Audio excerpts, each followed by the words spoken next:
How did we become experts in anxiety today? Anxiety is nothing more than an inability to deal with time. An anxious person is one who is living in the present moment. A worry that suddenly belongs to tomorrow or the day after tomorrow, to next month. We are never in the time we have. Isn't it amazing? Or are we preoccupied with the past? Ruminating on what we didn't do or what we did wrong? Or are we in the future, worried about what will be and the present moment, which is the only matter that can be experienced, the only time that truly belongs to us, because the past, it remains recorded in our memory, but you can no longer interfere with the past. And the future, this matter that also doesn't belong to us, which is a possibility, because no one guarantees that we will have it. It can only be effectively prepared for if we are aware of what is happening today. It's a beautiful thing that speaks from the bottom up. There's a time for everything. A time to plant, a time to harvest, a time to cry, a time to rejoice. And us, knowing is not enough to change our behavior.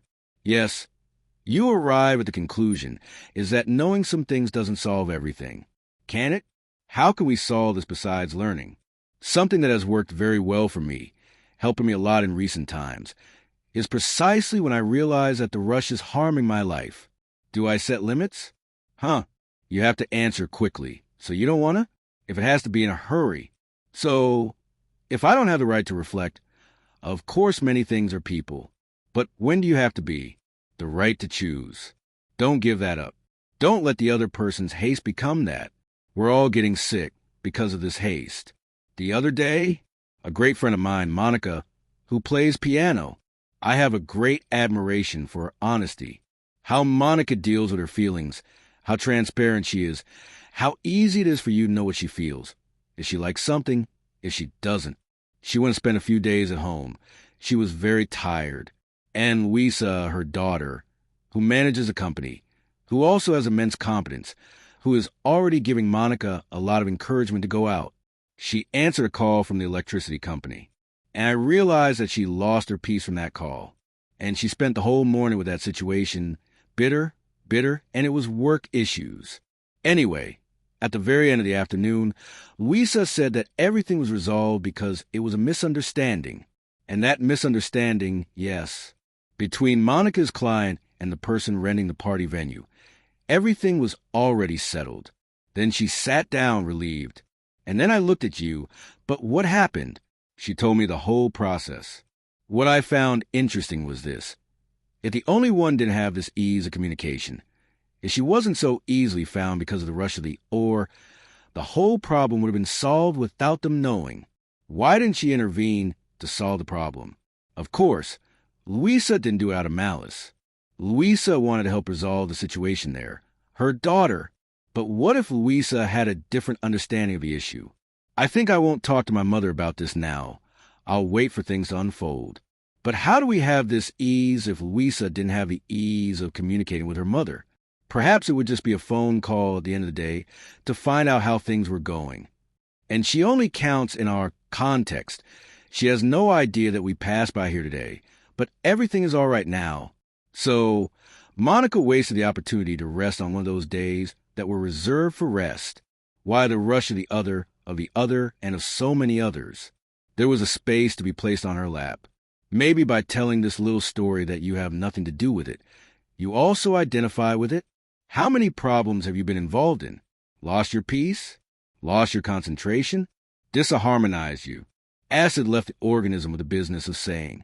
That discharge of bad things inside you for a situation that if you were a little hidden, everything would have been resolved without you even having known. Yes, the ease with which we send a message to someone, and sometimes even the cruelty of the time we choose to send it. Cruel. Sometimes you have a subject you can perfectly wait for the day to dawn. Your finger itches. You can't control the anger. Want to know some of them now? It's all because we're in a hurry. It's all because we don't know how to deal with the present moment. All because we're full of false urgencies that are making us very, very sick. I've talked a lot about this. It's becoming increasingly difficult to have an inner life these days. Because inner life is a turning inward. It's a look that goes in the opposite direction. What do we usually do? We're always turned outward. worried about what people are saying, even more so now, in these times of politics, where every day there's something that displeases us. Every day is something new. How can we live an inner life if we are constantly encouraged to be outwardly focused? Sometimes we suffer because we anticipate even the conclusion of whether something is good or bad. So many problems, or even problems, and you get terrified. When that happens, you lose your balance because you lack the sensitivity, the slowness to approach what's happening and see if it's actually a problem. Like the example I gave, that day when Monica was resting at my house and got involved in a problem that wasn't even a problem. It was just a misunderstanding. But because of our haste and lack of understanding of what's happening, we've already created a whole unnecessary drama. We release toxins that age us, that make us sick, because we didn't have the serenity to wait and perceive what's actually happening. And life will always ask us for calm. In fact, the flavor of life can only be perceived when we are patient with it. Otherwise, we don't taste it. We eat without tasting it. The other day, I really enjoyed watching those programs, those documentaries about people who need to lose weight. It's called My 600 Pounds Life. I don't know if it's online, but it seems like it's happening even to people who have weight loss goals. And I've been observing that a good portion of those people who are going through the process of dietary re-education, these people don't chew. So there's that thing they show, right? The moment when they still weigh around 300 kilos. What's their diet like? And then, all of them, the layer of food, unable to stand up, those plates of fried chicken and potatoes. Man, I know what's impressive is how those people don't. But take it out. You can see it by how quickly they swallow. This is already a symptom of anxiety. Why does anxiety make us gain weight? Because we eat much more than we need. Some people, without control over it, end up taking out on food. They unload all their anxiety on food. Pay attention. How many times do you chew a piece of food that you put in your mouth? And you'll be able to tell if you're anxious or not. Food, my friends, needs to be chewed. Today, he's giving me a lesson about fighting, about the function of teeth. Some we grind, tear, others, they grind, tear a break. How does this work? People ask him. The function of teeth is impressive because they all work together. But sometimes we swallow food like cattle. So there are 23 inside, serving no purpose. They're only doing a little, but they themselves work. You didn't allow your body to perform the necessary function for good digestion because we're in a hurry. It's that thing about eating without sitting down. There are people who eat while walking. I remember when I still lived in my apartment in Tawbait. After I went to the countryside, I improved. Since it was just me there, I even had a habit of leaving my food on the stove. I had a habit of taking the plate. He keeps walking around the house. I lost the ritual of eating, and the faster I finished, the better, because I needed to get rid of the need to eat. I had to put on the computer. I had to do things. I had to do things here. Look at that. We are so negligent regarding our sound, our rest, to people who don't allow themselves to rest. That cell phone in hand, day and night, and you go to bed, the cell phone goes with you because it's a terrible anxiety. Everyone is getting sick because of the excess. It's because of the immense needs that we create, which, although cruel, are absolutely unfavorable to us. We continue to keep within ourselves. We are saying here, anxiety is one of them. But what about the countless mental illnesses that are emerging, that are of our time? I myself am one. What is panic disorder?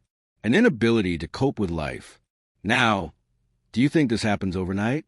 It does. Things that aren't being resolved, a way of life that isn't healthy, that accumulates and suddenly overflows. I receive messages from many priests in my email. Father Fabio, I'm facing depression. So depression, panic disorder, bipolar disorder, these are the illnesses. These are very common diseases nowadays. Impressive, isn't it?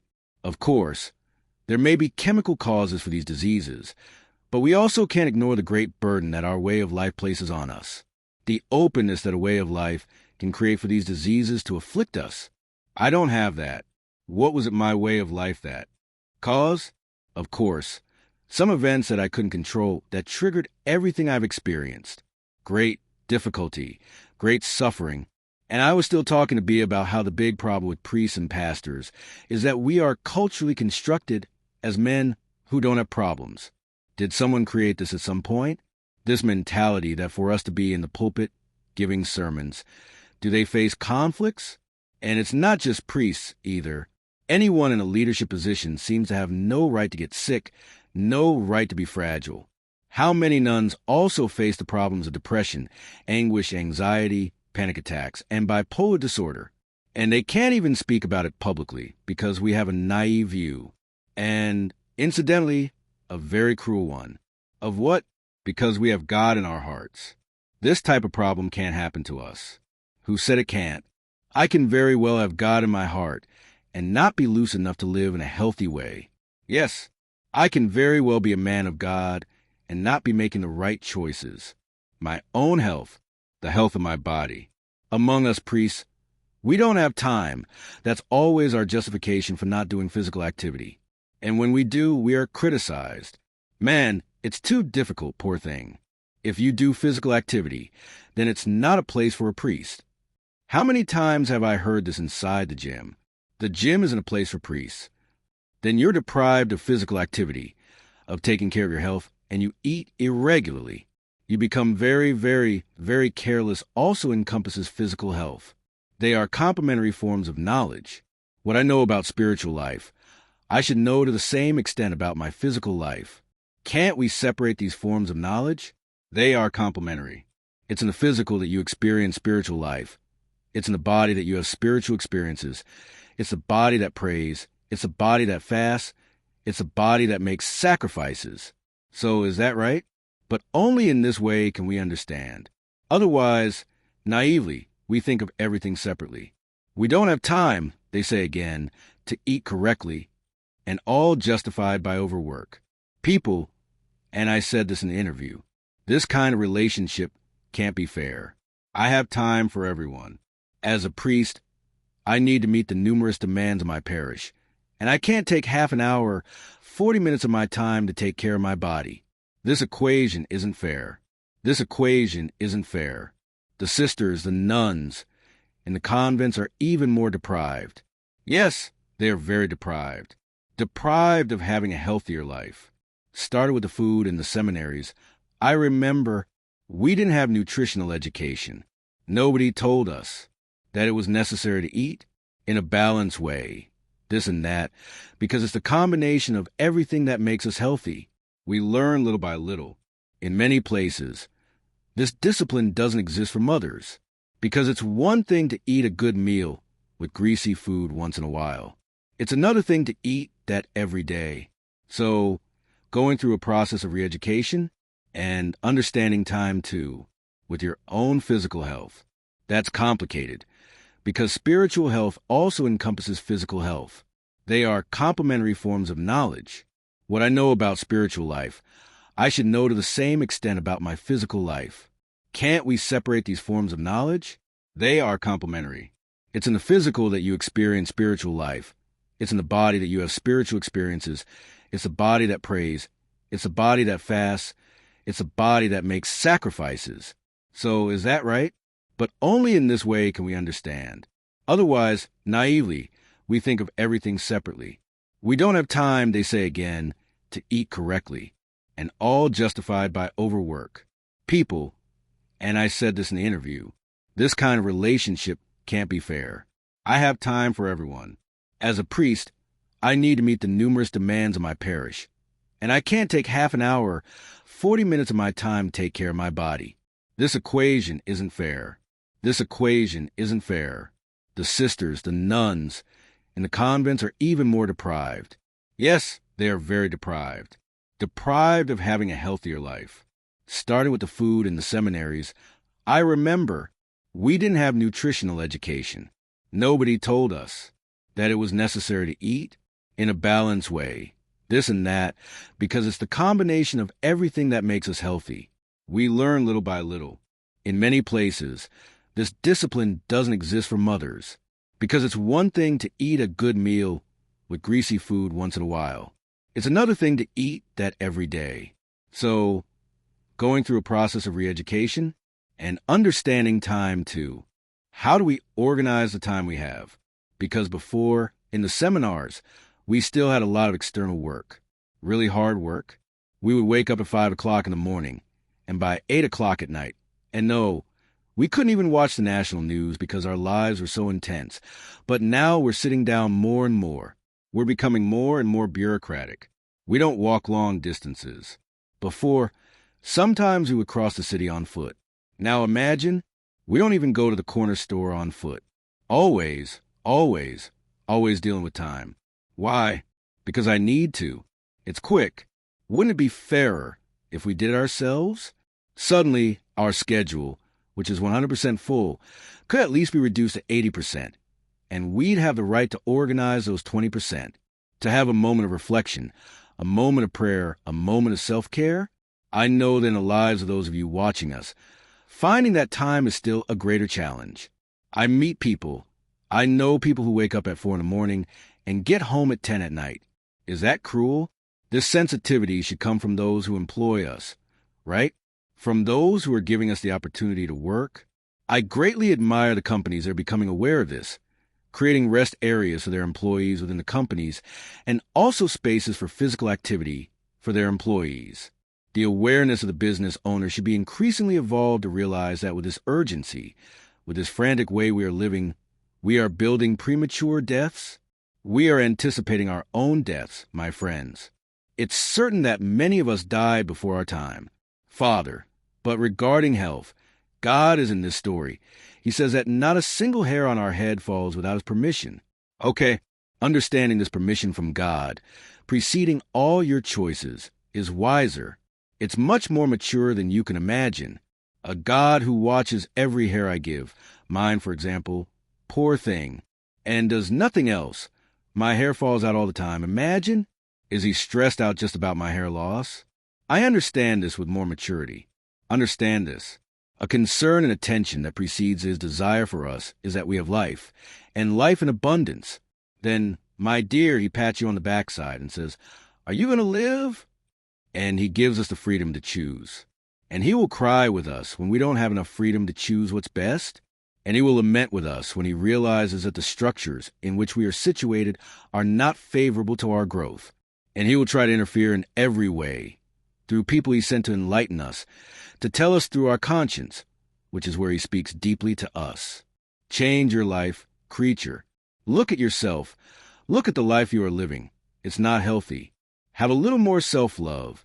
That's God saying in our ear all the time. And sometimes, through information that reaches us, we have social media. I personally like to follow people who talk about health. Why? Because these are opportunities one have to hear what God has to say to me regarding the care I need to take with my life. You think I don't make mistakes all the time precisely because I don't perceive what needs to be done, right? But is there something to be done? I want to be enlightened. I want to understand this care from God that precedes me in everything, and then my response, this care with the choices I make. It's never too late to change our behavior. It's never too late to look at what is wrong with us. It's never too late to move the pieces of the game. It's not fair. It's not fair, I repeat, what we do to ourselves and others with excessive demands, with haste. Here, Edson, when you have the opportunity to be in front of the sunset, don't have that anxiety to photograph it. Forget your cell phone. Contemplate. Rest your mind from so much information. The world will continue the same way, whether you know what's happening or not. Intervene in what you truly need to. It can interfere. Here it's about your behavior, your way of being. May the Almighty God pour out upon us, upon our hearts, the blessing that encourages, that transforms, that modifies, he who is Father, Son, and Holy Spirit.